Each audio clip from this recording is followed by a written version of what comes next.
আজকের উদ্দেশ্য হইল মসজিদ নিয়ে এই ভিডিওটা বানাইলাম। আমাদের মসজিদে অনেক কাজ পড়ে রয়েছে। আমাদের ইট আছে, মসজিদের ইট আছে, বালু আছে। মসজিদের বাউন্ডারি হইতো, এই বাউন্ডারি করতে গিয়ে আমাদের অনেক টাকা পয়সার প্রয়োজন।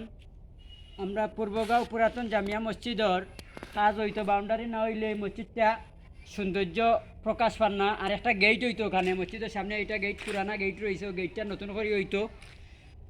আমাদের প্রবাসে যারা আছেন, প্রবাসী ভাইদের উদ্দেশ্যে এই ভিডিওটা করলাম। আপনারা সবাই যদি খেয়াল করেন তাহলে মসজিদের খাজটা খুব দ্রুত হয়ে যাবে।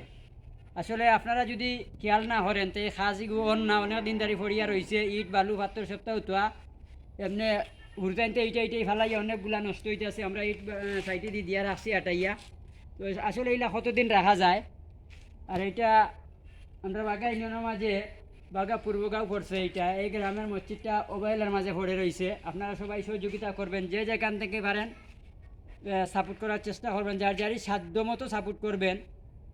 কেউকে চার্জ করিয়া বলতাছি না, যে যতটুকু পারেন সহযোগিতা করবেন। সহযোগিতা করলে সবার সহযোগিতা যদি করেন তাহলে এই মসজিদের বাউন্ডারি হয়ে যাব। মসজিদটা আসলে বাউন্ডারি সারা রয়েছে, খোলা রয়েছে। আমরা চেষ্টা করতেছি মসজিদের বাউন্ডারিটা করা লাগে। অনেক টাকা পয়সা দরকার, যার কারণে টাকা পয়সা হার্ড ক্যাশ নাই, যার কারণে কাজে হাত দিতে পারতেছি না বা কাজের উদ্যোগ নেওয়া যাচ্ছে না। ইট পাথর বালু সব কিছু আছে। এখন মূলত প্রয়োজন হলো রটার সিমেন্ট হয়ে গেলে মোটামুটি কাজের উদ্যোগ নেওয়া যাবে। আর কিছু একটা টাকা হার্ড ক্যাশ হয়ে গেলে মোটামুটি কাজও হাত দেওয়া যাইব। টাকা পয়সা মূলত নাই, রড সিমেন্ট নাই, যার কারণে কাজও হাত দেওয়া যান না। আর বিশেষ করে এই ভিডিও বেশি করে লাইক কমেন্ট শেয়ার করবেন, সবাই যাতে দেখতে পারে।